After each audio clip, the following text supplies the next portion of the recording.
Episode 98. As Han Li watched in shock, the wind blades clashed violently with the outermost Furfura ring.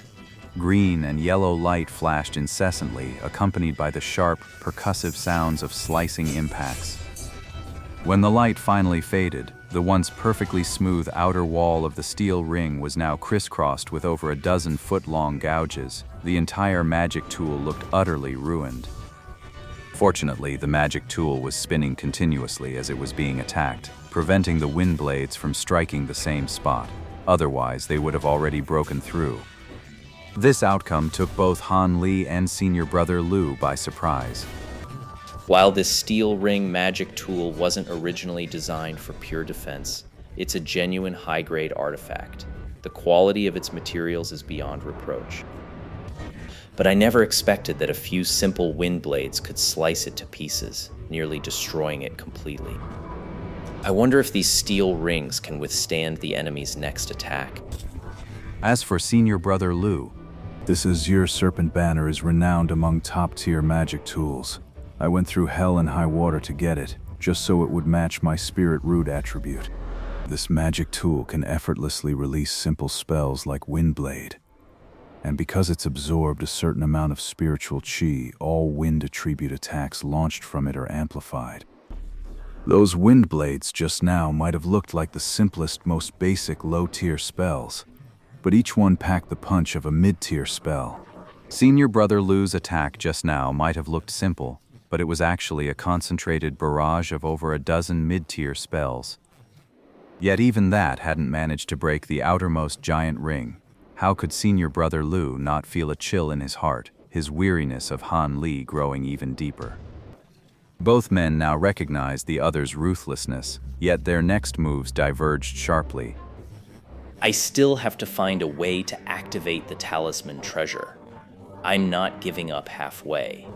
Even knowing his next attack will be fierce beyond measure, I have no choice but to grit my teeth and endure.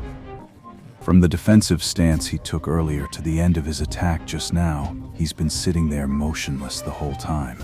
It's clear he's preparing his trump card. He's either casting a high-level spell or controlling a powerful magic tool. I need to strike first. Without a moment's hesitation, senior brother Lu channeled his spiritual power into the great banner in his hands once more. He aimed its tip at Han Li and unleashed a relentless stream of cyan wind blades.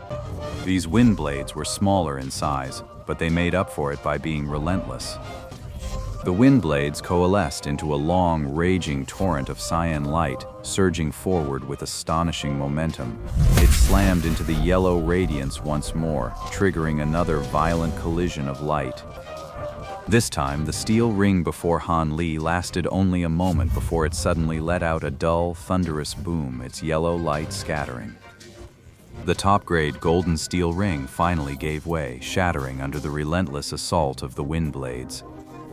Unimpeded, the torrent of wind blades surged forward, only to be blocked by the top-tier magic tool, the profound iron shield, which had been waiting for this moment. Then, the clash of black and cyan light erupted once more. Now, this mystic iron shield is a far cry from that steel ring magic tool. First, there's a full grade of difference between them. This shield is a top-tier magic tool, on par with the cyan glue banner. It's not something just anyone in the cultivation world can get their hands on. It's a truly rare find. As for that steel ring, it was merely a high-grade magic tool. While not exactly a common trinket every cultivator owned, those with a bit of wealth or status could still get their hands on one or two. They were just a bit rarer, that's all. Secondly, while this iron shield has zero offensive power, it's a dedicated defensive magic tool. Its defensive capabilities are leagues beyond that awkward hybrid steel ring. Not only was it thick and sturdy, but its surface was also inscribed with several specialized defensive spells which greatly enhanced its protective power. So, the seemingly insane torrent of dozens, even hundreds of wind blades was effortlessly intercepted by the iron shield floating before Han Li. Like a rock standing firm in a raging torrent, it emanated a cold, black, metallic gleam. It didn't budge an inch, looking completely at ease. How is this possible? Senior brother Lou gave his hands a sharp shake. The wind blades ceased their outward torrent. Instead, a brilliant white light erupted from his palms where they gripped the flagpole. The spiritual power within him, like a flood through a breached dam, surged forth in a frantic rush, pouring into the pole. Bolstered by this immense surge of spiritual power, the azure dragon banner's glow intensified, becoming as dazzling as a green sun rising in the dead of night, impossible to look upon directly. Senior brother Lou's face was deathly pale from the immense drain on his magic power, yet his expression remained fiercely determined. The longer this drags on, the more trouble we invite. Time to unleash the final move. With a forceful heave of both hands, he hurled the azure serpent banner high into the air. His fingers flew through a series of intricate seals. Then he pointed sharply at the banner and roared, Manifest, serpent! The azure dragon banner erupted with light, its emerald glow swelling until it transformed into a colossal serpentine dragon dozens of yards long. It was a perfect living replica of the beast depicted on the banner, coiling and baring its claws. Go. Without a moment's hesitation, senior brother Lou flicked his finger. The azure serpent immediately bared its fangs and lunged straight for Han Li's face. A deafening clang rang out as the serpent's head slammed into the black iron shield. Green light and black light flared brilliantly, locked in a dead-even struggle for a moment. But it wasn't long before the black light on the shield rapidly weakened, then faded away completely.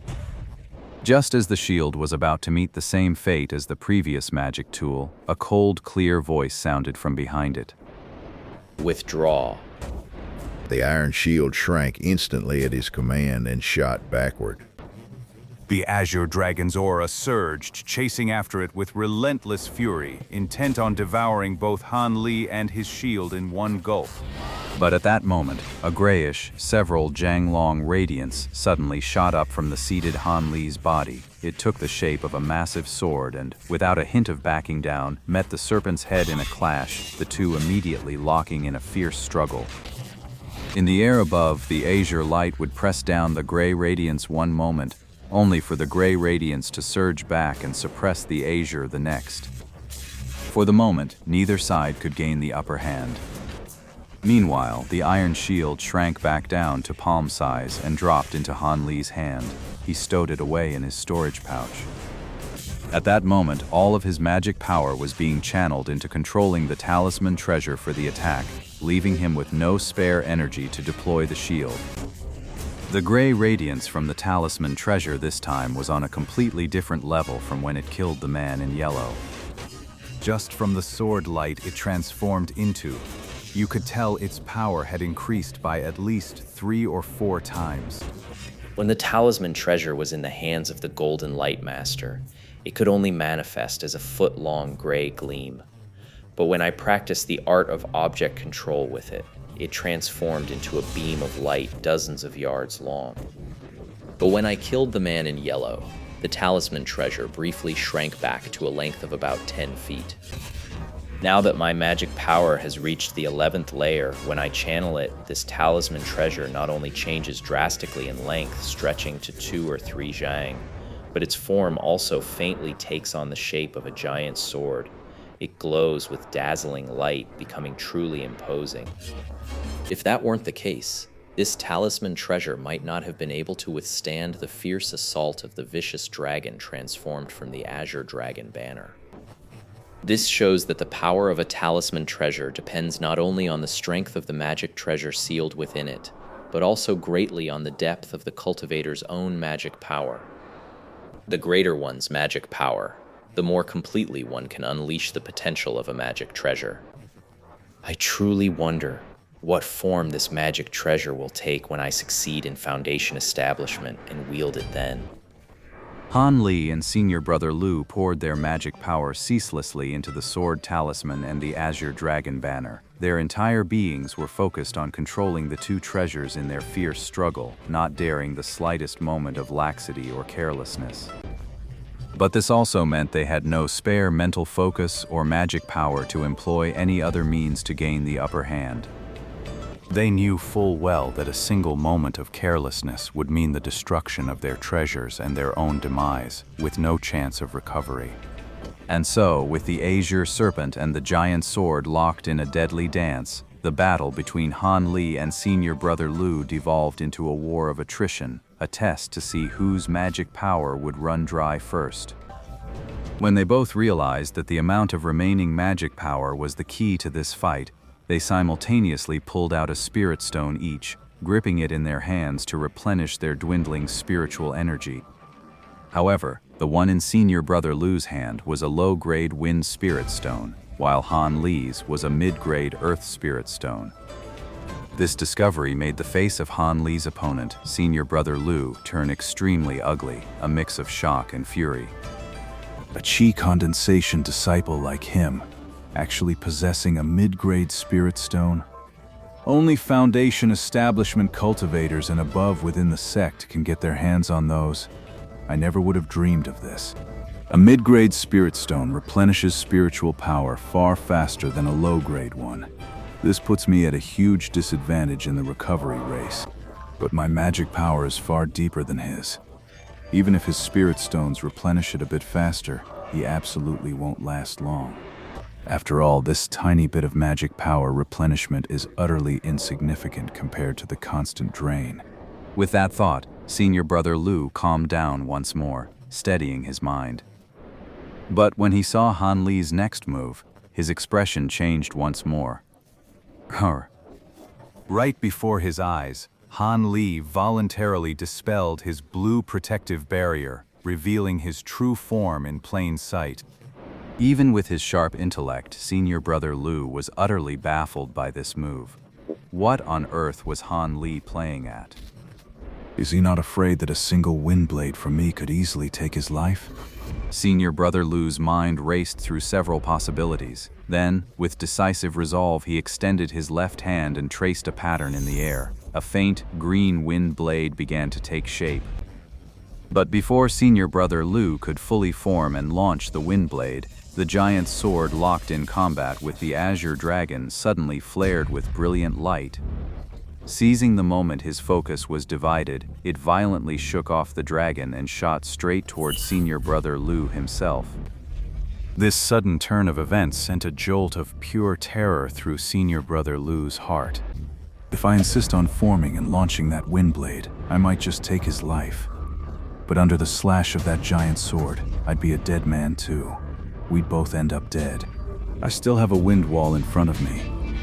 But if that great sword can hold its own against the Azure Dragon from the Azure Dragon banner, then my wall will be shattered just as easily. I have a grand future ahead of me, a bright destiny. I can't possibly die here in this desolate wilderness with some unknown nobody. With that thought, he frantically flicked his left wrist, dispersing the wind blades, then channeled all his magic power into the Azure Serpent banner and urgently recalled the serpent,